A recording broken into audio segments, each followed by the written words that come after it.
Now let us see the difference between receipt and payment account and income and expenditure account. So the first basis for difference between these two is purpose. Purpose of the account, that is receipt and payment account, is to show the difference between two sides, showing cash and bank balance at the end. So the main purpose of preparing receipt and payment account is to know the closing balance. Okay. And income and expenditure account, the purpose of the account is to show the net result of the activity undertaken during the year, resulting in surplus or deficit. So when we prepare income and expenditure account, at the end of the accounting year, we will know whether that non-profit organization through their activities is making surplus or deficit. The second basis is the nature. Receipt and payment account is classified summary of cash transaction showing receipts and payment under different heads for the period. So it is like a real account. Okay. And income and expenditure is like a profit and loss account, which shows rule of nominal account. Its rule is like a nominal account. Debit side we show all the expenditure and credit side we show all the income. Okay, so that is the nature of income and expenditure account and receipt and payment account. Now the third basis is form. Debit side of receipt and payment account records receipt and credit side records payment. Debit side of income and expenditure account records expenses and losses, and credit side records income and gain. The fourth difference between is related to balance. Balance in the beginning is cash in hand and bank balance in the beginning. And balance at the end is cash in hand and bank balance at the end. So we have discussed this, that the receipt and payment account, it start with balance brought down and ends with carried down. Okay. And in income and expenditure account, there is no balance in the beginning, but balance at the end is either surplus or deficit, which is transferred to capital fund. The fifth basis is nature of items recorded, that is capital and revenue nature. In receipt and payment account during the year, both capital and revenue natures transactions are recorded. But in case of income and expenditure, only revenue nature relating to the current accounting period transactions are recorded. The sixth point for difference between receipt and payment account and income and expenditure account is period to which item relate. In receipt and payment account, it is mentioned that it shows receipt and payments during the year, whether they relate to past, current, or succeeding, that is next year. So, all the 3 year, that is past, current, and succeeding year transactions are recorded in the receipt and payment account. And in case of income and expenditure account, we record only current year figure. Current year alone is recorded here. Seventh point is adjustments. Receipt and payment account is based on cash system of accounting, hence adjustments are not made.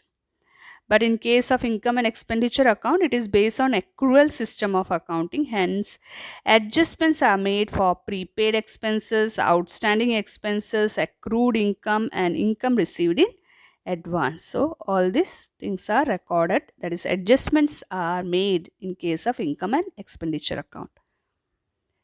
The last difference between is depreciation. Receipt and payment account, they does not record non-cash items like depreciation, but in income and expenditure account we records non-cash items also like depreciation. So these are the 8 points of difference between receipt and payment account and income and expenditure account. This is a very important question. Most of the time these questions are asked in the exam papers.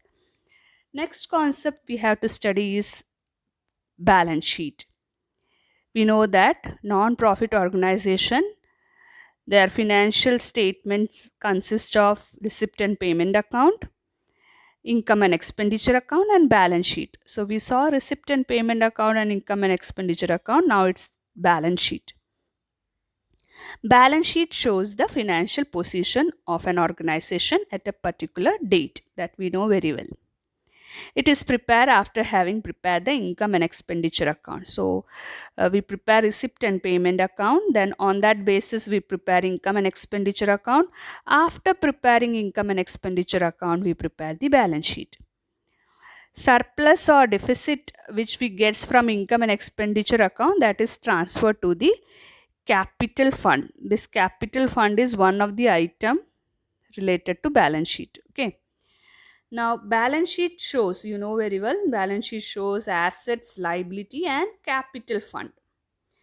Where opening balance of capital fund is not given. Suppose in your question, if opening balance of capital fund is not given to you, the capital fund is missing in your question. So you can find out the opening balance of capital fund by preparing opening balance sheet. So there will be two balance sheet in your answer paper, that is one balance sheet related to finding the capital fund, and for that you have to use this formula: capital fund is equal to total asset minus total liability.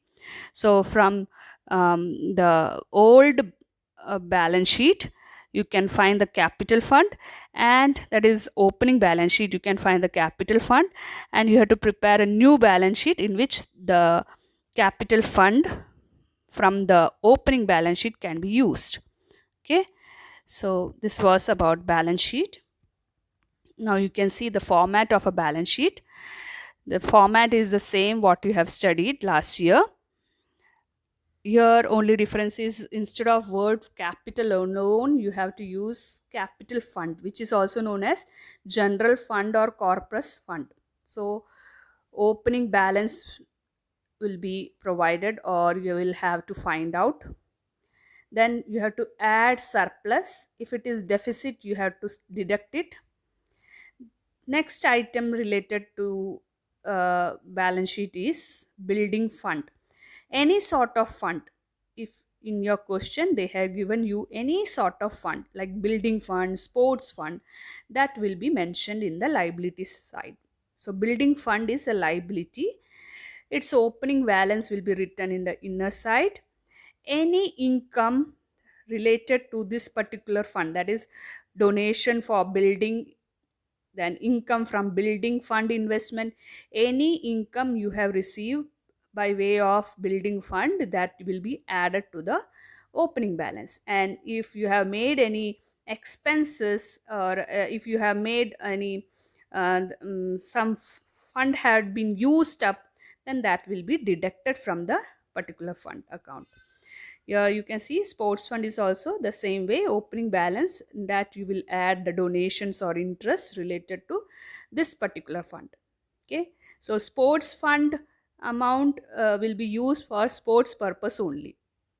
This donation will not be used for any other purpose. So it is related to this particular fund alone. Any prizes, sports prize awarded, so that is will be deducted because you are using this fund to give away the prizes. Okay, so that is the case.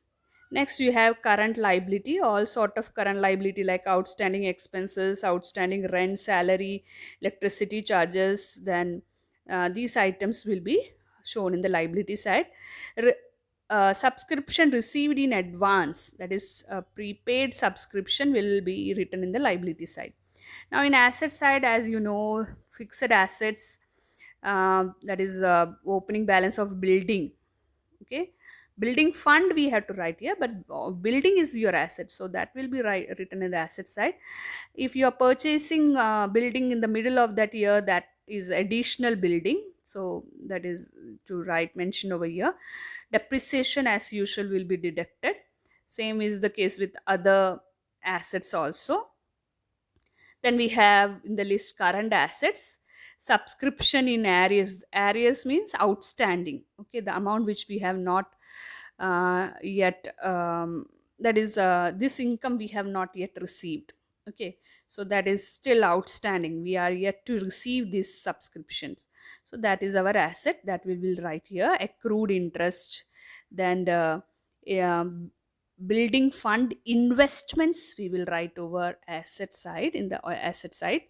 Then prepaid expenses, insurance, any prepaid expenses like insurance, rent will be written in the asset side. Cash and bank of that particular year will be written in the asset side. So this is the format related to balance sheet. Okay, now students, it is time to conclude today's class. So hope you have understood how to prepare the balance sheet and how to do the problem related to income and expenditure account. Some problems are given to you in the notes. Write it down in your accountancy notebook. Test paper is also attached. Do attend the test paper and send the answer in time provided there. So, meet you in the next class. Till then, goodbye.